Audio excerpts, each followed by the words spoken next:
नमस्कार दोस्तों, आप सभी को जय श्री राम। तो आज हम बात करेंगे यूनिट्स के बारे में। जो हमारे घरों में इलेक्ट्रिसिटी बिल आता है वो किस बेस पे कैलकुलेट होके आता है। जो हमारा एनर्जी मीटर रीडिंग देता है वो किस तरह कैलकुलेट करके देता है। तो सबसे पहले मैं आपको ये बता देना चाहूँगा कि जो हमारा KWH होता है और जो हमारी यूनिट होती है, इन दोनों में बेसिकली कोई डिफरेंस नहीं होता। ये दोनों एक ही चीज़ होती है।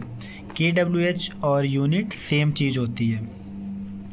तो मान लीजिए हमारे पास कोई इक्विपमेंट है जो 250 वाट का है। अगर उस 250 वाट के इक्विपमेंट को अगर हम 8 घंटे के लिए चलाते हैं तो वो 2000 वाट बिजली कंज्यूम करेगा पर डे। और अगर इस 2000 वाट को हम किलोवाट में कन्वर्ट करें तो जैसे हम मीटर को किलोमीटर में कन्वर्ट करने के लिए 1000 से डिवाइड करते हैं, तो सेम उसी तरह हम 2000 वाट को 1000 से डिवाइड करेंगे तो हमें मिलेगा 2 किलोवाट आवर पर डे। मतलब इतना इलेक्ट्रिसिटी एक दिन में कंज्यूम हो रहा है अगर हम 8 घंटे इस इक्विपमेंट को चलाते हैं। तो अगर हम मंथली बेसिस पे कैलकुलेट करना चाहें तो इसको हम उसी किलोवाट आवर को हम 30 से मल्टीप्लाई कर देंगे, तो हमें मल्टीप्लाई करने के बाद मिलेगा 60 किलोवाट आवर पर मंथ। मतलब 60 किलोवाट आवर पर मंथ बिजली जो है वो कंज्यूम होगी इस पर्टिकुलर इक्विपमेंट से। तो अगर मान लीजिए आपके एरिया का जो इलेक्ट्रिसिटी बिल आता है वो 5 रुपये यूनिट आता है, तो उस 5 रुपये यूनिट को हम इस KWH से मल्टीप्लाई करेंगे।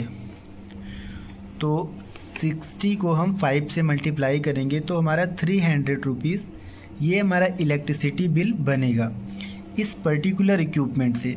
अगर हम इस इक्विपमेंट को 8 घंटे के लिए चलाते हैं 30 दिन कंटिन्यू 8 घंटे, तो हमें 300 रुपये इसका बिल पे करना पड़ेगा। तो इसी हिसाब से हम अलग अलग इक्विपमेंट को कैलकुलेट कर सकते हैं। जैसे हमारे घरों में टीवी, फ्रिज, कूलर, जो भी चीज़ें हम यूज़ करते हैं उन सब की एक वाटेज होती है। उसी वाटेज के हिसाब से वो इलेक्ट्रिसिटी कंज्यूम करता है और इसी कंजप्शन को मीटर रीड करता है। जो हमारा एनर्जी मीटर होता है वो इसी कंजप्शन को, इसी इलेक्ट्रिसिटी कंजप्शन को रीड करता है और डेली बेसिस पे वो सम अप करता रहता है। वो सम अप कर करके वो मंथली बेसिस पे आपको रीडिंग देता है। तो हर इक्विपमेंट को वो रीड करके एक मंथली बेसिस पे रीडिंग देगा और उसी रीडिंग के बेस पे आपको इलेक्ट्रिसिटी बिल पे करना होगा। और जो आपका इलेक्ट्रिसिटी बिल आता है उसमें आप देखेंगे जहाँ पे यूनिट लिखा होता है उसी के साथ ही KWH लिखा होता है, किलोवाट आवर लिखा होता है उसमें। तो इस तरह से हम अपना इलेक्ट्रिसिटी बिल कैलकुलेट कर सकते हैं इक्विपमेंट वाइज, और आप मैच भी कर सकते हैं अपने मीटर से। ऐसे कैलकुलेट करने के बाद आप मीटर से भी मैच कर सकते हैं। तो आशा करता हूँ आपको समझ आया होगा।